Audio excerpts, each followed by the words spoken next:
خواتین کا اذان سے پہلے نماز پڑھنا۔ میں نمازوں کی اذان کا انتظار نہیں کرتی بلکہ کیلنڈر پر نماز شروع ہونے کا وقت دیکھ کر نماز پڑھ لیتی ہوں۔ کیا میرا یہ طرز عمل ٹھیک ہے یا اذان کا انتظار کرنا چاہیے؟ مسز فردوس انڈیا سے۔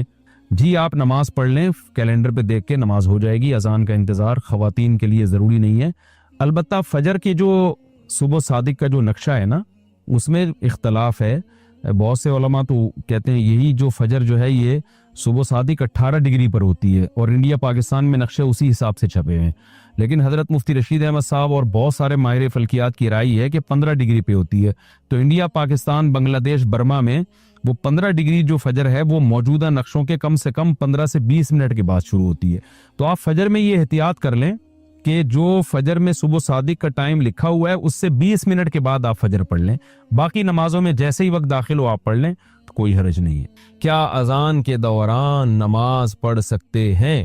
اذان ہو رہی ہو تو نماز پڑھ سکتے ہیں یا کچھ دیر ٹھہر کر نماز پڑھنی چاہیے؟ مریم نواز۔ پڑھ سکتے ہیں نماز، لیکن افضل یہی ہے کہ اذان سن لیں، اطمینان سے اذان سن کے اس کا جواب دیں، پھر اذان کی دعا پڑھیں، اس کے بعد نماز پڑھیں۔ رسول اللہ صلی اللہ علیہ وسلم نے فرمایا کہ جب مؤذن اذان کہے تو فقولوا مثل ما قال المؤذن، تو وہی الفاظ دہرایا کرو جو مؤذن کہہ رہا ہے، لیکن حی علی الصلاۃ اور حی علی الفلاح پہ لا حول ولا قوت الا باللہ کہا کرو۔ تو اگر آپ اذان کے دوران نماز پڑھیں گی تو پھر یہ اذان کا جواب کون دے گا؟ تو اس لیے بہتر یہی ہے کہ اذان کے دوران اذان سنی جائے، انہی الفاظ کو دہرایا جائے کہ اللہ ہم بھی اقرار کرتے ہیں کہ تیرے سوا کوئی عبادت کے لائق نہیں، اور پھر آخر میں درود شریف پڑھ کے نبی صلی اللہ علیہ وسلم پہ دعا پڑھی جائے۔ اللہم رب هذه الدعوة التامة والصلاة القائمة آت محمدا الوسیلة والفضیلة وابعثه مقاما محمودا الذی وعدته انك لا تخلف الميعاد۔ آپ نے فرمایا جو اذان کا جواب دے اور یہ دعا پڑھے، حلت لہو شفاعتی، میری شفاعت اس کے لیے لازم ہو جائے گی۔ تو اتنی بڑی فضیلت ہے، یہ اس پر عمل کرنا چاہیے۔ محمد صاحبان سعودی عرب سے پوچھتے ہیں، میں جس علاقے میں رہتا ہوں یہاں مسجد تقریباً 2 کلومیٹر دور ہے اور اذان کی آواز بھی نہیں آتی، چنانچہ ہم موبائل پر ہی اذان سن کر اقامت کہہ کر نماز پڑھ لیتے ہیں۔ کیا اس طرح کرنا صحیح ہے یا ہمیں اذان اور اقامت دونوں کہنی چاہیے؟ نیز جو نمازیں پڑھی گئی ہیں وہ ادا ہو گئی کہ نہیں؟ بھائی اس طرح کرنا بالکل بھی ٹھیک نہیں ہے۔ نمازیں تو ہو گئیں، اذان کے بغیر بھی نماز ادا ہو جائے گی، مگر یہ خلاف سنت ہے۔ فرض نماز آپ کو اذان کہہ کے پڑھنی ہے۔ ہاں اگر اذان کی آواز آپ کو آتی ہے، دور کوئی مسجد ہے جس کی آواز آپ تک آ رہی ہے، پھر آپ کے لیے اذان کہنا یہ ضروری نہیں ہے۔ عبداللہ ابن مسعود رضی اللہ تعالیٰ عنہ کا مشہور قول ہے، اذان الحی یکفینا، محلے کی اذان ہمارے لیے کافی ہے۔ لیکن اگر اذان کی آواز نہیں آتی تو پھر آپ کو چاہیے کہ آپ پراپر طریقے سے اذان کہیں، اقامت، اور پھر اس کے بعد فرض نماز ادا کریں۔ اذان کے بعد درود و سلام کا حکم۔ ہمارے گاؤں میں اذان سے پہلے اور اذان کے بعد صلاۃ والسلام پڑھا جاتا ہے، کیا یہ صحیح ہے؟ اس بارے میں رہنمائی فرما دیں۔ خواجہ صاحب گجرات پاکستان سے۔ دیکھو بھائی، اللہ کے رسول صلی اللہ علیہ وسلم نے جو ہمیں اذان بتائی ہے وہ اللہ اکبر سے شروع ہوتی ہے اور لا الہ الا اللہ پہ ختم ہوتی ہے۔ اس سے پہلے بلند آواز سے اسپیکر پہ درود پڑھنا یا اس کے بعد بلند آواز سے اسپیکر پہ درود پڑھنا، یا یعنی بلند آواز سے پڑھنا، چاہے وہ اسپیکر پہ ہو یا بغیر اسپیکر کے، یہ آپ صلی اللہ علیہ وسلم سے ثابت نہیں۔ صرف اتنا ثابت ہے کہ جب اذان ختم ہو تو نبی صلی اللہ علیہ وسلم کی ترغیب ہے کہ درود شریف پڑھو اور اس کے بعد یہ دعا پڑھو، اللہم رب هذه الدعوة التامة والصلاة القائمة آت محمدا الوسیلة والفضیلة وابعثه مقاما محمودا الذی وعدته انک لا تخلف المیعاد۔ بس اتنا پڑھا جائے گا۔ تو اس سے پہلے اور بعد میں جو پہلے تو درود شریف ہے ہی نہیں، لیکن اور اسپیکر پہ پڑھنا ہے تو اپنے طور پر کوئی کسی بھی وقت درود شریف پڑھ سکتا ہے، کوئی پابندی نہیں ہے۔ لیکن اسپیکر پہ جب آپ پڑھیں گے یا اذان سے پہلے بلند آواز سے پڑھیں گے تو لوگ یہی سمجھتے ہیں کہ یہ اذان کا حصہ ہے۔ تو جو کام رسول اللہ صلی اللہ علیہ وسلم نے نہیں کیا، صحابہ نے نہیں کیا، وہ کام اگر آپ ثواب سمجھ کے کریں گے تو وہ بدعت ہو جائے گا۔ لوگ کہتے ہیں اس میں حرج کیا ہے، درود شریف ہی پڑھ رہے ہیں نا، اور کوئی غلط کام تھوڑی کر رہے ہیں۔ تو میں ان سے ایک سوال پوچھتا ہوں کہ اچھا ٹھیک ہے، جب اذان ختم ہوتی ہے لا الہ الا اللہ پہ تو آپ ساتھ میں محمد الرسول اللہ بھی لگا دیا کریں بلند آواز سے، یعنی مؤذن کو حکم دیں لا الہ الا اللہ محمد الرسول اللہ۔ ظاہر ہے جب مؤذن یہ الفاظ پڑھے گا تو اس سے پوچھیں گے نا بھائی اذان تو لا الہ الا اللہ پہ ختم ہو رہی ہے، تو تم نے محمد الرسول اللہ صلی اللہ علیہ وسلم، یہ محمد الرسول اللہ تم نے کیوں لگایا؟ تو وہ کہے گا بھائی اس میں حرج کیا ہے, میں غلط تو نہیں کہہ رہا, لا الہ الا اللہ کا مطلب کوئی اللہ کے سوا عبادت کے قائل نہیں, تو ہم اس کے بھی قائل ہیں کہ محمد صلی اللہ علیہ وسلم اللہ کے رسول ہے, تو میں نے کہہ دیا تو پابندی تو نہیں ہے نا شریعت میں محمد رسول اللہ پڑھنے پر. ہم کہیں گے واقعی محمد رسول اللہ پڑھنے پر پابندی نہیں ہے بلکہ ترغیب ہے, لیکن اس موقع پہ نہیں ہے, اس کے علاوہ کسی اور موقع پہ آپ پڑھیں. تو یاد رکھیں جیسے اذان جہاں ختم ہو رہی ہے لا الہ الا اللہ پہ, تو ختم کرنے میں جب ہم قرآن و سنت کو فالو کر رہے ہیں تو اذان جہاں سے شروع ہوتی ہے تو شروع کرنے میں فالو کیوں نہیں کرتے, اس میں اپنی طرف سے کیوں ہم نے درود شریف بڑھا دیا ہے. تو اس لیے یہ عمل غلط ہے, اس سے اجتناب کرنا چاہیے. نماز کے ممنوع اوقات کون کون سے ہیں؟ نفل نماز کے ممنوع اوقات کون کون سے ہیں؟ طاہر انصاری فراز سے. دیکھیں نماز کے جو ممنوع اوقات ہیں, ایک تو یہ ہے کہ سورج کا ذرا سا کنارہ نکل جائے, یعنی جب فجر کی نماز قضا ہوتی ہے نا, جس ٹائم پہ سورج ذرا سا نکل جائے تو مکروہ وقت شروع ہو گیا, جب تک کہ وہ ایک نیزے تک نہیں پہنچ جاتا, یعنی اس اتنا بلند نہ ہو جائے کہ اس کی میں جو ہے نا تھوڑی سی چمک پیدا ہو جائے, جو پاکستان اور ہندوستان میں تقریباً 15 سے 20 منٹ کا ٹائم ہوتا ہے یہ, اور دوسرے ملکوں میں زیادہ بھی ہو سکتا ہے, ناروے میں ہو سکتا ہے بہت ہی زیادہ ہو, لیکن وہاں کے حکام الگ ہیں. تو یعنی سورج میں تھوڑی سی تیزی پیدا ہو جائے تو اس وقت پھر آپ نماز پڑھ سکتے ہیں. دوسرا مکروہ وقت ہے جب سورج بالکل سر پہ پہنچ جائے, جس کو زوال کا وقت کہتے ہیں, تو یہ تقریباً 10 منٹ کا ہے. یعنی اگر ٹائم لکھا ہے نا زوال کا وقت 12:30 تو سمجھ لیں کہ 12:25 سے 12:35 تک مکروہ وقت ہے, یعنی 5 منٹ پہلے اور 5 منٹ بعد میں. اور جب سورج غروب ہونے لگتا ہے تو جب غروب ہونے کے قریب پہنچ جائے گا, یعنی غروب ہونے سے ہندوستان پاکستان میں تقریباً 15 سے 20 منٹ پہلے, جب اس میں کی تیزی میں کمی پیدا ہو جائے, یعنی سورج کی چمک باقی نہ رہے, تو غروب ہونے سے 15-20 منٹ پہلے تک یہ ایسا ہوتا ہے, تو اس وقت بھی مکروہ وقت شروع ہو جاتا ہے. اس وقت بھی کوئی نماز نہیں پڑھ سکتے جب تک سورج مکمل غروب نہ ہو جائے. البتہ اس دن کی عصر اگر نہ پڑی ہو تو پھر پڑھیں گے آپ, کیونکہ عصر کا وقت باقی رہتا ہے. اگرچہ مکروہ ہے عصر کو اتنی دیر تک تاخیر کرنا گناہ ہے, لیکن بہرحال وہ والی عصر آپ کو پڑھنی پڑے گی اس دن کی, اس کے علاوہ کوئی نماز نہیں پڑھ سکتے آپ. تو یہ 3 اوقات مکروہ ہیں, اس کے علاوہ کوئی وقت مکروہ نہیں ہے. مفتی صاحب غامدی صاحب نے بہت واضح طور پر یہ بات کہی ہے کہ قادیانی امام کے پیچھے نماز جائز ہے اگر وہ نماز صحیح پڑھا رہا ہو, اور ان کا یہ بھی ماننا ہے کہ امامت کوئی غیر مسلم ملحد قادیانی بھی کرا سکتا ہے اور نماز ہو جائے گی. مزید وہ یہ بھی کہتے ہیں کہ ختم نبوت کا انکار کفر ہے, مگر ہم منکرین ختم نبوت کو کافر نہیں کہیں گے. کیا اب بھی غامدی صاحب مسلمان ہیں؟ غامدی صاحب جو کچھ کہہ رہے ہیں بالکل اپنے لحاظ سے ان کو یہی کہنا چاہیے, کیونکہ انسان کی جب تحقیق کا کوئی سر پاؤں نہ ہونا. دیکھو ایک بات خوب اچھی طرح سمجھو, یہ جو دلائل ہم کہتے ہیں نا, جب بھی کوئی مسئلہ اخذ کیا جاتا ہے, آپ لوگ کی توجہ ہے نا, جب بھی ہم کہتے ہیں نا یہ چیز حلال ہے, یہ حرام ہے, یہ جائز ہے, یہ ناجائز ہے, تو یہ شریعت کے دلائل سے ہم اخذ کرتے ہیں. ایسا ہی ہے نا, کیا خیال ہے؟ اور شریعت کے دلائل کتنے ہیں؟ 4. صرف شادیاں اسلام میں 4 نہیں ہیں, شریعت کے دلائل بھی کتنے ہیں؟ کیونکہ 4 بولتے ہیں ایک دم دماغ ادھر جانا شروع ہو جاتا ہے لوگوں کا, تو 4 کے علاوہ بہت ساری چیزیں, شادیوں کے علاوہ بھی 4 ہیں. مشہور فرشتے 4 مشہور ہیں, مجتہدین مشہور 4 ہیں, وغیرہ وغیرہ. تو 4 دلائل ہوتے ہیں. اس پہ کلپ بنا لینا اچھے طریقے سے, میرے کوئی ڈھنگ کا کلپ نہیں آ رہا ہوتا مارکیٹ میں. نمبر 1 قرآن ہے, نمبر 2 حدیث ہے, نمبر 3 اجماع ہے, نمبر 4 قیاس ہے. قرآن تو دلیل سب مانتے ہیں بھائی, سب سے پہلے مسئلہ کہاں دیکھا جاتا ہے؟ قرآن میں. پھر قرآن ہی نے حکم دیا نبی کی اطاعت کا. غامدی صاحب نے حدیث کو بھی حجت نہیں مانتے, حالانکہ قرآن کہہ رہا ہے ان ہوا الا وحی یوحا, نبی اپنی طرف سے کوئی بات نہیں کرتے, وہ سب باتیں اللہ کا پیغام ہے جو نبی پہنچا رہے ہیں. اور قرآن نے بھی کہا وَيُعَلِّمُهُمُ الْكِتَابَ وَالْحِكْمَةَ, قرآن کی تشریح کون کرے گا؟ نبی کریم صلی اللہ علیہ وسلم کریں گے. تو نبی کا کوئی عمل قرآن کے خلاف نہیں ہو سکتا. بعض دفعہ میں لگتا ہے ایسا, لیکن ہوتا نہیں ہے. پھر اس کی قسمیں متواتر ہو, خبر واحد ہو, وغیرہ وغیرہ, وہ ایک الگ تقسیم ہے. تیسرے نمبر پہ ہے اجماع. امت کسی بات پر متفق ہو گئی نا, تو وہ امت کبھی بھی غلطی پہ جمع نہیں ہو سکتی. کسی بات پر امت جمع ہو گئی تو اب ہمیں مزید کسی دلیل کی ضرورت نہیں رہتی ہے, کیونکہ اجماع مستقل ایک دلیل ہے. یہاں غامدی صاحب گڑبڑ کرتے ہیں, وہ کہتے ہیں اس کی کیا دلیل ہے کہ اجماع حجت ہے؟